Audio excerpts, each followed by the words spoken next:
Salut à tous, c'est Rudy d'Avimobile.fr et aujourd'hui je vous présente Windows 10 Mobile. Windows 10 comprend son petit lot de changements. Donc ça commence déjà sur l'écran de déverrouillage, vous voyez, avant l'écran se soulevait, plus maintenant. Voilà, sur l'interface, on a quelques petits changements vraiment légers, voilà, comme les icônes, comme vous pouvez voir juste ici. Voilà, les icônes ont changé, ça a été légèrement modifié, bon. Ce qui est pas mal. On a le tiroir des notifications qui a été modifié aussi. Donc, vous voyez, déjà, on peut le bloquer sur la moitié. Attendez, je vais réussir parce que c'est pas évident. Voilà, donc, vous voyez, juste là, on peut juste débloquer. On peut mettre jusqu'à 12, je crois 4, 8, 12, 16 assez rapide. On peut modifier également. Sur la droite, toujours le tiroir d'application avec ici la barre de recherche pour le Windows Store, et ici en appuyant sur lettre, toujours ce petit menu de lettres. Donc ici on aperçoit que rien n'a vraiment changé, toujours sur le même système. On va voir tout de suite le menu des paramètres. Voilà, il a été changé. On s'y retrouve déjà un peu mieux, mais ça reste toujours un peu fouillis. Donc ici on a tout ce qui est système, donc l'affichage, notification, batterie. Tous les périphériques sont regroupés juste ici tout ce qui concerne la connectivité, donc réseau, Wi-Fi, etc. La personnalisation, qui maintenant, nous pouvons mettre un arrière-plan, voilà, choisir la transparence des tuiles également, les comptes, etc. Bon, j'avais déjà testé le Lumia 950, je mettrai le lien dans la description, et ça ne change pas trop de ce qu'il y avait dessus, donc vous voyez, on a des petits bonus.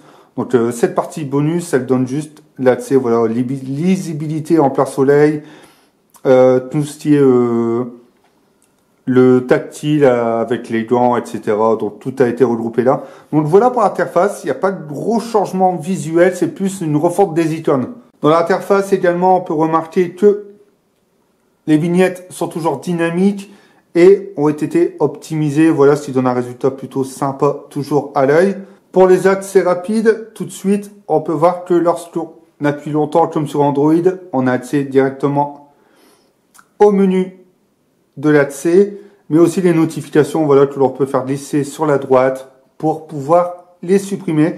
Pour le multitâche, voilà, on reste appuyé longtemps sur la flèche à gauche et vous avez ici tout le multitâche. Il suffit juste de glisser pour fermer ou alors d'appuyer sur la petite croix. Voilà, en ce qui concerne l'interface globale, le Windows Store a connu quelques petites modifications également. Donc ici on a les avant-premières des applications, elles sont triées par thème également, séries, voilà, nouveautés, films.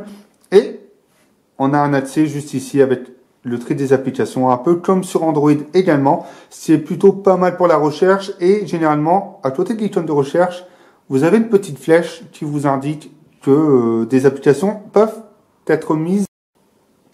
Le plus important pour moi a été de découvrir Cortana, que voici, et qui est vraiment bien car maintenant on peut lui demander des tâches comme mettre un réveil à 16 heures.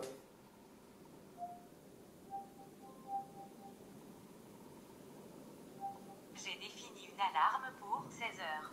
Voyez, et vous avez accès. Voilà, on peut y accéder directement et par exemple supprimer l'alarme. Voilà. On peut également aller sur internet, voilà, comme demander des sites.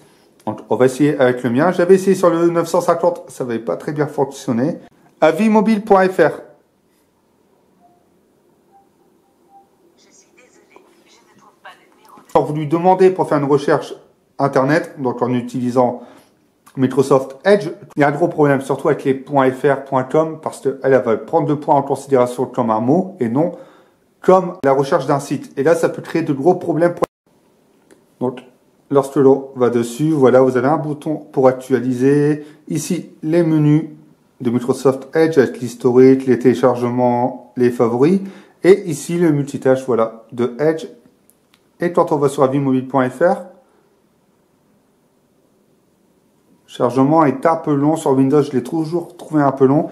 Mais vous voyez, on y a accès assez facilement. Et par exemple, là, je vais aller sur cet article. Il y a quelques images. Et ça charge vraiment assez vite. Donc en fait, ça met du temps à se connecter à la page. Mais une fois que l'on y est, la navigation est fluide.